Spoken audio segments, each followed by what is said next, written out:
Assalamualaikum Ananda sekalian, gimana kabarnya? Nah, semoga Ananda selalu berada dalam keadaan sehat walafiat ya. Nah, ketemu lagi dengan Ibu Wisnarti. Pada video pembelajaran kali ini, Ibu akan menjelaskan bagaimana menyajikan data dalam bentuk diagram histogram, diagram poligon, dan kurva Ogive. Nah, Ananda sekalian, silakan Ananda simak materi yang akan Ibu sajikan berikut. Baiklah Ananda sekalian, Ibu akan jelaskan bagaimana penyajian data dalam bentuk diagram histogram, diagram poligon, dan kurva Ogive. Sebelum kita menyajikan data dalam bentuk diagram histogram, diagram poligon, dan kurva Ogive, Ananda harus mengetahui dulu prasyarat, yaitu batas kelas, tepi kelas, nilai tengah, frekuensi relatif, dan frekuensi kumulatif. Nah, ini nanti akan mendukung dalam penyajian data dalam bentuk diagram histogram, diagram poligon, dan kurva Ogive. Nah, untuk mengetahui apa itu batas kelas, apa itu tepi kelas, frekuensi relatif, dan kumulatif, nah, kita lihat tabel distribusi frekuensi berikut ini. Nah, ini merupakan tabel distribusi frekuensi dari upah karyawan PT Wian yang dinyatakan dalam ribuan rupiah per minggunya. Nah, Ananda sekalian, tabel distribusi ini sudah dilengkapi dengan batas kelas dan tepi kelas. Nah, kita lihat. Batas kelas atau yang dikenal dengan limit kelas atau kelas limit adalah nilai yang membatasi kelas yang satu dengan kelas yang lainnya. Batas kelas merupakan batas semu dari setiap kelas, karena di antara kelas yang satu dengan kelas yang lain masih terdapat lubang tempat angka-angka tertentu. Nah, kita lihat di sini, batas kelas ada dua, ada batas bawah dan batas atas. Nah, batas bawah itu adalah nilai di ujung bawah kelas. Nilai di ujung bawah kelas. Kita lihat, kelas pertama ini nilainya 100 sampai 199. Nah, nilai ujung bawahnya adalah 100. Maka batas bawah kelas pertama adalah 100. Kelas kedua nilainya 200 sampai 299. Nilai ujung bawahnya adalah 200. Maka batas bawahnya adalah 200. Nah, begitu juga untuk kelas-kelas berikutnya. Dapat Anda lihat di sini. Selanjutnya batas atas. Nah, batas atas adalah nilai ujung atas kelas. Sebaliknya dari yang tadi. Kita lihat ini, kelas pertama lagi, 100 sampai 199. Nah, ujung atasnya adalah 199. Maka batas atas kelas pertama adalah 199. Kelas kedua, ujung atasnya adalah 299. Maka batas atasnya adalah 299. Berikut untuk kelas-kelas berikutnya. Nah, Ananda sekalian, selanjutnya tepi kelas. Nah, kita lihat. Tepi kelas disebut juga batas nyata kelas, yaitu batas kelas yang tidak memiliki lubang untuk angka tertentu antara kelas yang satu dengan kelas yang lainnya. Nah, kita lihat di sini tepi kelas juga ada dua. Ada tepi bawah dan tepi atas. Nah, tepi bawah adalah atau kita peroleh dari batas bawah dikurangi dengan 0,5. Kita lihat. Batas bawah kelas pertama adalah 100. Maka tepi bawahnya adalah 100 dikurang 0,5, yaitu 99,5.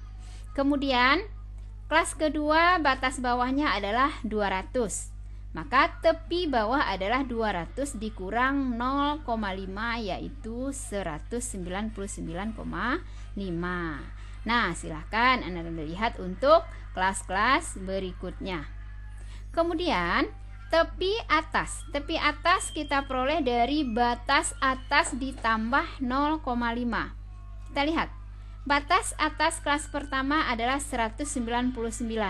Maka tepi atasnya adalah 199 ditambah 0,5, yaitu 199,5.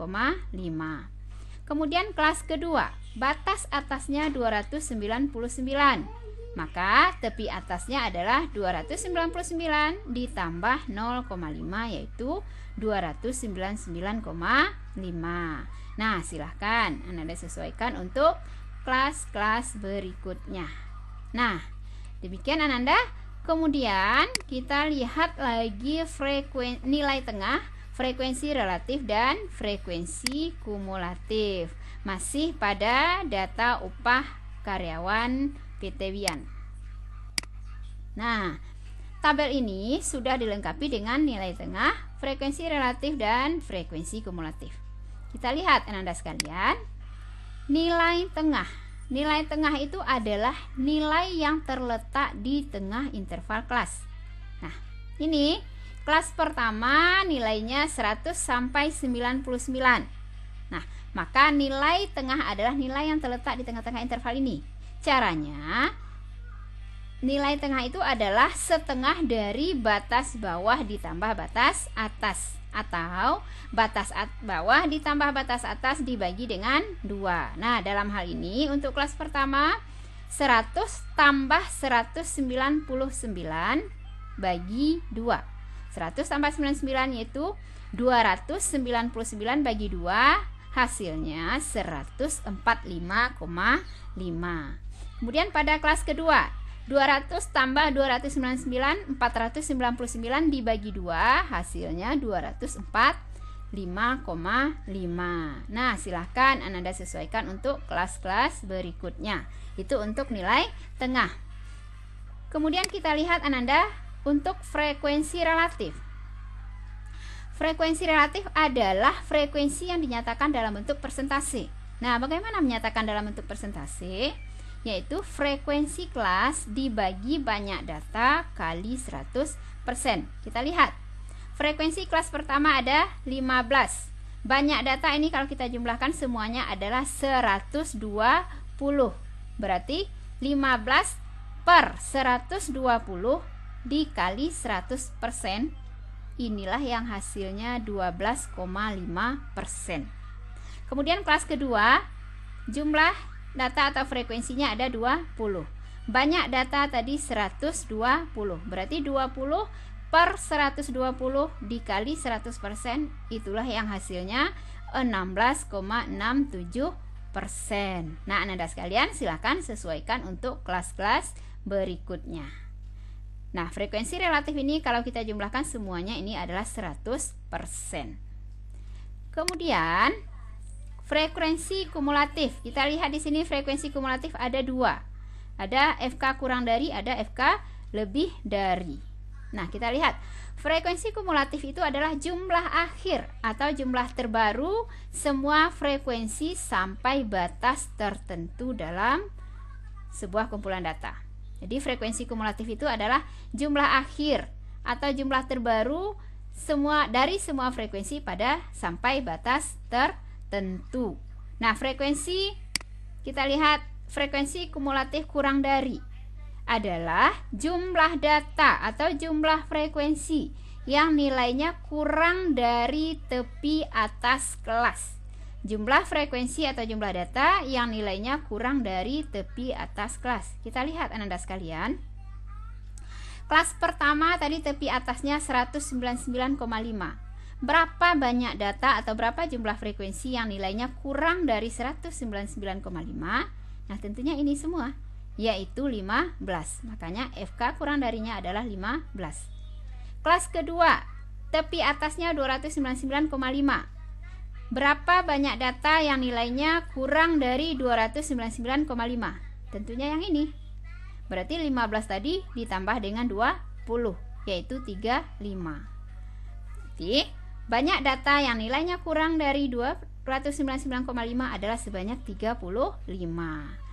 Berikutnya, yang kurang dari 399, kita tambahkan lagi dengan 30. 35 tambah 30, ini 65. Kemudian 65 tambah 25, 90.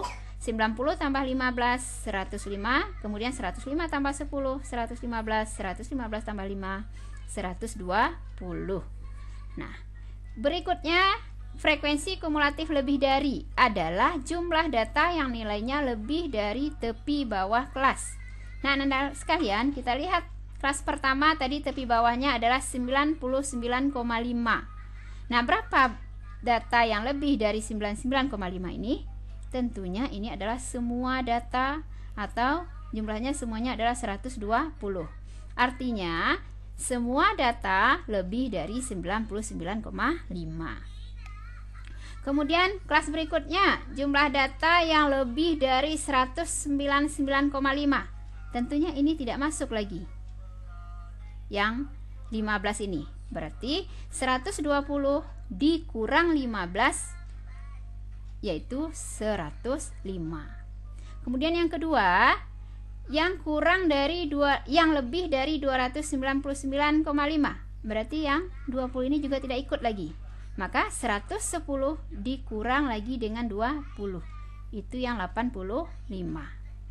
Kemudian kelas ketiga, data yang lebih dari 399,5. Tentunya yang ini tidak masuk. Yang 30. Berarti 85 dikurang 30 sama dengan 55. Nah, demikian silakan Anda sesuaikan untuk kelas berikutnya. Nah, setelah itu Ananda sekalian, kita baru bisa menyajikan data dalam bentuk diagram histogram dan poligon serta kurva Ogive. Kita lihat dulu diagram histogram dan poligon. Nah, kita lihat diagram histogram dan poligon untuk data upah karyawan PT Wian tadi. Nah, ini dia. Diagram histogram adalah yang berupa batang. Nah, untuk menyajikan data dalam bentuk diagram histogram, kita buat di sumbu X tepi kelas, kemudian di sumbu Y-nya frekuensi. Nah, kita sesuaikan. Data tadi yang nilainya antara 99,5 dengan 199,5 ada 15 ini. Kemudian 199,5 sampai dengan 299,5 ada 20. Nah, begitu berikutnya. Nah, diagram histogram itu sama dengan diagram batangnya data tunggal. Kemudian, untuk diagram poligon, ini pada sumbu X-nya adalah nilai tengah kelas. Nah, ini nilai tengah kelas. Tadi ini antara 100 dengan 199 adalah 145. Ini titiknya. Kemudian ini titiknya. Kita hubungkan dengan garis. Maaf.